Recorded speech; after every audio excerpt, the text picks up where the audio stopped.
ক্ষমতা মানুষকে অন্ধ করে দেয়, কিন্তু সেই অন্ধকার যখন একজন নিষ্পাপ শিশুর জীবন কেড়ে নিতে চায় তখন প্রকৃতিও কি চুপ করে থাকে।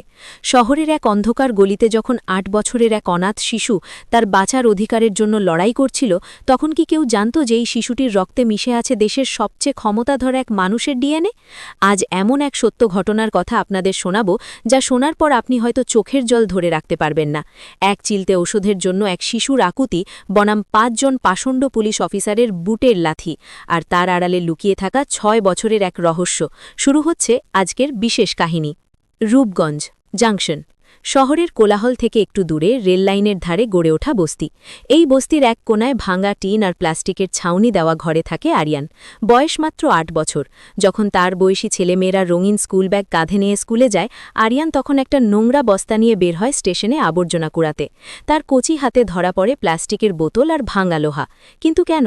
কারণ তার ঘরে শুয়ে আছে তার মালতী মাসি। আজ থেকে ৬ বছর আগে এই মালতী মাসি তাকে রেল স্টেশনের এক কোনায় কাঁদতে দেখে কুড়িয়ে এনেছিলেন। নিজের কোনো সন্তান ছিল না, তাই দারিদ্র্যের চরম সীমায় খেকেও তিনি আরিয়ানকে পরম মমতায় বড় করেছেন। কিন্তু আজ সেই মাসি মরণশয্যায়, তীব্র নিউমোনিয়ায় ভুগছেন তিনি। আরিয়ান তার মাসিকে বলে, মাসি তুমি কথা বলো না, আমি আজ অনেকগুলো প্লাস্টিক কুড়াবো, অনেক টাকা হবে। আমি তোমার জন্য লাল রঙের সেই সিরাপটা নিয়ে আসব, যেটা খেলে তোমার কাশি কমে যাবে। আরিয়ানের এই ছোট্ট মনে তখন একটাই আশা, আজ যেভাবেই হোক সিরাপের জন্য ২০০ টাকা জোগাড় করতে হবে। কিন্তু সে জানত না এই ২০০ টাকাই আজ তার জীবনের মোড় ঘুরিয়ে দেবে। দুপুর গড়িয়ে বিকেল হতে চলল। আরিয়ান সারা শহর ঘুরে এক বস্তি প্লাস্টিক আর ভাঙা লোহা জমা করেছে। সে এগুলো নিয়ে গেল স্টেশনের পেছনের সেই ডাম্পিং ইয়ার্ডে। সেখানে ডিউটিতে ছিল ৫ জন পুলিশ অফিসার, ইন্সপেক্টর রণবিজয় সিংহ এবং তার ৪ সহযোগী। রণবিজয় এই এলাকায় ত্রাস হিসেবে পরিচিত। আরিয়ান তার জমানো জিনিসগুলো ওজন দেওয়ার জন্য রণবিজয়ের সামনে দাঁড়াল। রণবিজয় গর্জে উঠল, কিরে উটকো ছেলে, এখানে কি করিস? যা এখান থেকে, জায়গা খালি কর। আরিয়ান বিনয়ের সাথে বলল, স্যার আমি এই ভাঙাড়িগুলো দিয়েছি, এগুলোর দাম ২৫০ টাকা হওয়ার কথা। মাসির খুব অসুখ স্যার, ওষুধের জন্য টাকাটা খুব দরকার। এই সামান্য কথাটাই যেন রণবিজয়ের দম্ভে আঘাত করল। সে এক পলক আরিয়ানের দিকে তাকিয়ে এক কুৎসিত হাসি দিল এবং বলল, টাকা চাই? পুলিশকে কাজ শেখাচ্ছিস? এই মালগুলো তো সরকারি জায়গায় পড়েছিল, এগুলো তো সরকারের, তোকে টাকা কেন দেব? আরিয়ান বুঝতে পারছিল তার পুরো দিনের পরিশ্রম বৃথা যাচ্ছে। সে রণবিজয়ের পা চেপি ধরল, দয়া করুন স্যার, আমার মাসি মরে যাবে, আমাকে টাকাটা দিন। এরপর যা ঘটল তা কোনো সভ্য সমাজের চিত্র হতে পারে না। রাগের মাথায় ইন্সপেক্টর রণবিজয় তার ভারী বুট দিয়ে আরিয়ানের বুকে সজোরে এক লাথি মারল। ছোট্ট আরিয়ান ছিটকে পড়ল পাথরের উপর। রেল লাইনের উপর মাথা ফেটে রক্ত ঝরতে শুরু করল। অন্য ৪ অফিসার সমীর, বিকাশ, প্রীতম আর আকাশ, তারা রণবিজয়কে থামানোর বদলে উল্টো হাসাহাসি করতে লাগল। রণবিজয় আরিয়ানের চুলের মুঠি ধরে তুলে তাকে চড় থাপ্পড় মারতে শুরু করল। রাস্তার পাশে থাকা এক চাওয়ালা প্রতিবাদ করতে এসেছিল, কিন্তু রণবিজয় তার বন্দুক উঁচিয়ে তাকে ধমক দিল। আরিয়ানের আর্তনাদে আকাশ বাতাস ভারী হয়ে উঠল, কিন্তু পাষাণ ওই ৫ পুলিশের মন গলল না। তারা আরিয়ানকে রক্তাক্ত অবস্থায় ফেলে রেখে তার পুরনো সব মালামাল নিজেদের গাড়িতে তুলে নিয়ে চলে গেল। তাদের কাছে এটা ছিল সামান্য এক টোকাইকে শিক্ষা দেওয়া, কিন্তু তারা জানত না এই দৃশ্যটি কেউ একজন তার মোবাইলের লেন্স দিয়ে বন্দি করছে। সেই ভিড়ের মধ্যেই লুকিয়েছিলেন তরুণ সাংবাদিক আকাশ সেন। তিনি ভয় পাচ্ছিলেন সামনে আসতে, কিন্তু তার বিবেক তাকে চুপ থাকতে দেয়নি। তিনি পুরো ঘটনাটির ভিডিও করেছিলেন। রণবিজয় যখন চলে গেল, আকাশ তড়িঘড়ি করে আরিয়ানকে তুলে নিয়ে স্থানীয় এক ক্লিনিকে ভর্তি করলেন। সে রাতেই আকাশ সেন ভিডিওটি সোশ্যাল মিডিয়ায় আপলোড করে দিলেন। ক্যাপশনে লিখলেন, আইন রক্ষক নাকি জল্লাদ? ৮ বছরের শিশুর ওপর পুলিশের এই পাশবিকতার বিচার চাই। ভিডিওটি দাবানলের মতো ছড়িয়ে পড়ল। ফেসবুক, ইউটিউব, টুইটার সব জায়গায় শুধু এই ভিডিও। মানুষের ক্ষোভ আছড়ে পড়ল রাজপথে। বিদেশি সংবাদ মাধ্যমগুলো এই খবরটি প্রচার করতে শুরু করল। কিন্তু এই সব কিছুর থেকে অনেক দূরে ইংল্যান্ডের এক বিলাসবহুল হোটেলে বসে এক ব্যক্তি তার ল্যাপটপে এই ভিডিওটি দেখছিলেন। তার নাম জাস্টিস বিক্রম চ্যাটার্জি, ভারতের সুপ্রিম কোর্টের অন্যতম কঠোর এবং ন্যায়পরায়ণ বিচারক। জাস্টিস বিক্রম ভিডিওটি দেখছিলেন আর তার চোখ দিয়ে জল গড়িয়ে পড়ছিল। কেন? একজন অপরিচিত টোকাইয়ের জন্য দেশের প্রধান বিচারপতির চোখে জল? এর পেছনে লুকিয়ে আছে এক বুক ফাটা দীর্ঘশ্বাস। ঠিক ৬ বছর আগের কথা, চন্দননগরের জগদ্ধাত্রী পুজোয় জাস্টিস বিক্রম তার ২ বছরের ছেলে অনেককে নিয়ে মেলায় গিয়েছিলেন। মানুষের প্রচণ্ড ভিড় ছিল সেদিন। হঠাৎ এক ঝটকায় ছোট্ট অনেকের হাতটা তার বাবার হাত থেকে ফসকে যায়। ব্যাস, ওই কয়েক সেকেন্ড বিক্রম আর তার স্ত্রী সুস্মিতা পাগল হয়ে ছেলেকে খুঁজেছেন। পুলিশ, গোয়েন্দা সংস্থা, এমনকি নিজের সব ক্ষমতা ব্যবহার করেছিলেন বিক্রম, কিন্তু অনেককে আর পাওয়া যায়নি। সেই শোকে সুস্মিতা আজ মানসিক ভারসাম্য হারিয়ে বিছানায় পড়ে আছেন। ভিডিওতে থাকা আরিয়ানের চোখের দিকে তাকিয়ে বিক্রমের বুকটা ধক করে উঠল। আরিয়ানের চোখের কোণায় ঠিক অনিকের মতো একটি ছোট্ট তিল রয়েছে। বিক্রমের মনে হল তার অন্তরাত্মা চিৎকার করে বলছে, এ অন্য কেউ নয় বিক্রম, এ তোমার অনিক। বিক্রম আর এক মুহূর্ত দেরি করলেন না। তিনি তার পার্সোনাল সেক্রেটারি রমেশ শর্মাকে ফোন করলেন। রমেশ, এক্ষুনি রূপগঞ্জ জাংশনের খোঁজ নাও। সেই ভিডিওর ছেলেটা কোথায় আছে বের করো। আর ওই 5 পুলিশ অফিসারের নাম ধাম সব আমার টেবিলে চাই। আমি কাল সকালেই প্রথম ফ্লাইটে ফিরছি। রমেশ শর্মা অবাক হলেন। স্যার তো কখনো ভাইরাল ভিডিও দেখে এভাবে রিয়্যাক্ট করেন না। তিনি দ্রুত কাজে নেমে পড়লেন। এদিকে পুলিশ লাইনে তখন আতঙ্ক। ইন্সপেক্টর রণবিজয় বুঝতে পেরেছে সে কত বড় বিপদে পড়েছে। ভিডিওটি ভাইরাল হওয়ায় উপর মহল থেকে চাপ আসছে। রণবিজয় ঠিক করল প্রমাণ মুছে ফেলতে হবে, অর্থাৎ আরিয়ানকে চিরতরে সরিয়ে দিতে হবে। একদিকে এক অসহায় শিশুর টানে 7 সমুদ্র 13 নদী পার হয়ে আসছেন এক ক্ষমতাধর বাবা, অন্যদিকে ক্ষমতার অপব্যবহার করে সেই শিশুকে পৃথিবী থেকে সরিয়ে দেওয়ার ষড়যন্ত্র করছে 5 জন খুনি পুলিশ। মাঝখানে মৃত্যুর সাথে পাঞ্জা লড়ছে আরিয়ান। রাত তখন গভীর। রূপগঞ্জ জেলা হাসপাতালের 3 নম্বর ওয়ার্ডের বাইরে তখন নিস্তব্ধতা। আরিয়ান সেখানে অঘরে ঘুমোচ্ছে। তার কপালে ব্যান্ডেজ আর শরীরে অসংখ্য আঘাতের চিহ্ন। সাংবাদিক আকাশ সেন হাসপাতালের বাইরে বসেছিলেন, কিন্তু ক্লান্তিতে তার চোখও বুজে এসেছিল। ঠিক তখনই করিডোরের অন্ধকার চিরে এগিয়ে এলো এক ছায়া। পরনে সিভিল ড্রেস থাকলেও পায়ে সেই ভারী বুটের আওয়াজ বলে দিচ্ছিল তার পরিচয়। সে আর কেউ নয়, স্বয়ং ইন্সপেক্টর রণবিজয় সিংহ। সে জানত জাস্টিস বিক্রম কাল ভোরেই শহরে পা রাখবেন। আরিয়ান বেঁচে থাকলে তার চাকরি তো যাবেই, সাথে সারা জীবন জেল খাটতে হবে। তাই আজ রাতেই আরিয়ানকে সাইলেন্ট হার্ট অ্যাটাক দিয়ে মেরে ফেলার পরিকল্পনা নিয়ে এসেছে সে। রণবিজয় পকেট থেকে একটি বিষাক্ত ইঞ্জেকশন বের করল।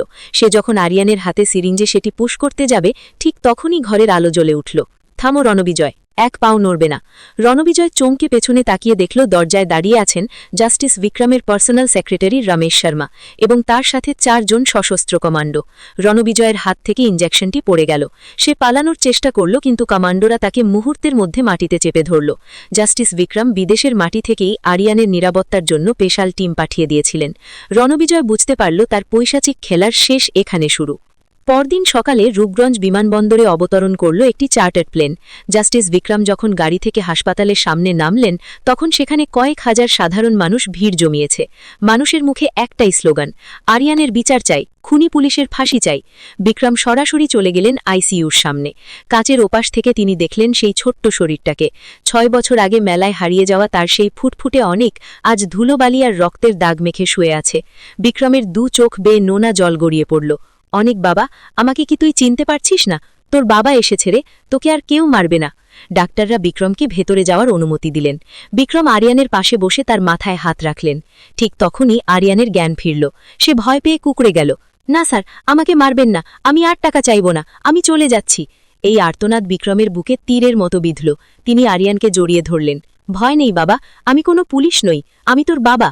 আরিয়ান অবাক হয়ে তাকিয়ে রইল। তার মনে পড়ছে না কোনো স্মৃতি, কিন্তু এই মানুষটির স্পর্শে সে এমন এক মায়া খুঁজে পেল যা সে কেবল মালতী মাসির কাছে পেত। জাস্টিস বিক্রম কেবল একজন আবেগপ্রবণ বাবা নন, তিনি আইনেরও ধারক। তিনি জানতেন শুধু আবেগ দিয়ে আদালত চলে না, প্রমাণ চাই। তিনি প্রথমেই আরিয়ানের ডিএনএ স্যাম্পল এবং নিজের স্যাম্পল ল্যাবে পাঠালেন। এদিকে রমেশ শর্মা খুঁজে বের করলেন সেই মালতী মাসিকে। মালতী মাসি তখন হাসপাতালের সাধারণ বেডে মৃত্যুর সাথে পাঞ্জা লড়ছেন। বিক্রম তার কাছে গেলেন। মালতী মাসি ফিসফিস করে বললেন, বাবা, আমি ওকে চুরি করিনি, আমি ওকে স্টেশনের মোড়ে কাঁদতে দেখেছিলাম, কেউ ওকে নিতে আসেনি, তাই আমি ওকে কোলে তুলে নিয়েছিলাম। ওর জামার পকেটে একটা সোনার চেন ছিল, যার লকেটে লেখা ছিল অনেক। মালতী মাসি তার কাপড়ের পুটলি থেকে সেই পুরনো লকেটটি বের করে দিলেন। বিক্রমের আর কোনো সন্দেহের অবকাশ রইল না। এটি সেই লকেট যা তিনি বিক্রমের 2য় জন্মদিনে উপহার দিয়েছিলেন। ডিএনএ রিপোর্টও চলে এলো। 99.9% ম্যাচ। আরিয়ানই হল জাস্টিস বিক্রম চ্যাটার্জির হারিয়ে যাওয়া ছেলে অনেক। 1 সপ্তাহ পর রূপগঞ্জ বিশেষ আদালতে মামলার শুনানি শুরু হল। কাঠগোড়ায় দাঁড়িয়ে আছে 5 জন পুলিশ অফিসার, রণবিজয়ে, সমীর, বিকাশ, প্রীতম আর আকাশ। তাদের চোখে মুখে তখনও সেই দম্ভ, কারণ তারা ভেবেছিল স্থানীয় রাজনৈতিক প্রভাবে তারা বেঁচে যাবে। কিন্তু আদালতের পরিবেশ বদলে গেল যখন স্বয়ং জাজ বিক্রম বাদী হয়ে কাঠগোড়ায় দাঁড়ালেন। তবে আজ তিনি বিচারকের আসনে নন, আজ তিনি একজন ভুক্তভোগী বাবা হিসাবে বিচার চাইছেন। বিপক্ষ উকিল দাবি করল আরিয়ান কোনো বিচারকের ছেলে নয়, সে একজন সাধারণ চোর। পুলিশ তাকে শুধু শাসন করেছে। শাসন? বিক্রম চিৎকার করে উঠলেন। 8 বছরের একটা শিশুকে বুটের লাথি মারা কি শাসন? তাকে বিনা চিকিৎসায় ফেলে রাখা কি শাসন? এই দেখুন ভিডিও। আদালতের বড় স্ক্রিনে সাংবাদিক আকাশের তোলা সেই ভিডিওটি চলতে শুরু করল। রণবিজয়ের সেই নিষ্ঠুরতা দেখে আদালতের ভেতরের পরিবেশ উত্তপ্ত হয়ে উঠল। মানুষ জুতো উঁচিয়ে চিৎকার করতে লাগল। জাস্টিস বিক্রম তখন ল্যাব রিপোর্ট এবং সেই সোনার লকেটটি পেশ করলেন। মহামান্য আদালত, এই শিশুটি আমার সন্তান, কিন্তু আজ আমি আমার সন্তানের জন্য বিচার চাইছি না। আমি বিচার চাইছি সেই হাজার হাজার আরিয়ানের জন্য, যারা প্রতিদিন এই ইউনিফর্মধারী জানোয়ারের হাতে নির্যাতিত হয়। ক্ষমতার চেয়ারে বসে যারা সাধারণ মানুষের রক্ত চষে, তাদের এমন শাস্তি হওয়া উচিত যা ইতিহাসের দৃষ্টান্ত হয়ে থাকবে। বিচারক রায় ঘোষণা করার জন্য 10 মিনিট সময় নিলেন। পুরো আদালত কক্ষ থমথমে। রণবিজয় আর তার সঙ্গীদের কপালে ঘাম জমেছে। তারা বুঝতে পারছে তাদের দিন শেষ।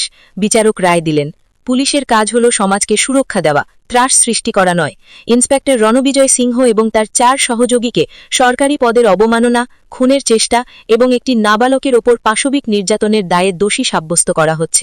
আদালত এই 5 জনকে 10 বছরের সশ্রম কারাদণ্ড এবং প্রত্যেকের 2 লাখ টাকা জরিমানা করার নির্দেশ দিচ্ছে।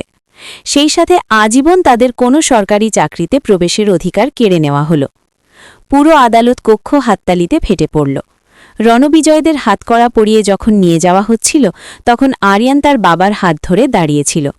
রণবিজয় একবার আরিয়ানের দিকে তাকাল, কিন্তু আরিয়ানের চোখে আজ আর ভয় নেই, আছে এক বাবার ছায়া। জাজ বিক্রম চ্যাটার্জি তার অনিককে ফিরে পেয়েছেন, কিন্তু তিনি ভুলেননি মালতী মাসিকে। তিনি মালতী মাসিকে নিজের বাড়িতে নিয়ে গেলেন। অনিক এখন আর ডাস্টবিনে প্লাস্টিক কোড়ায় না, সে এখন ডামি স্কুলে যায়। তবে সে প্রতিদিন বিকেলে তার মালতী মাসির কাছে গল্প শোনে।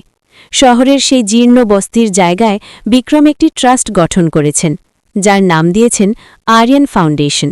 সেখানে শত শত অনাথ শিশু এখন পড়ালেখা শিখছে।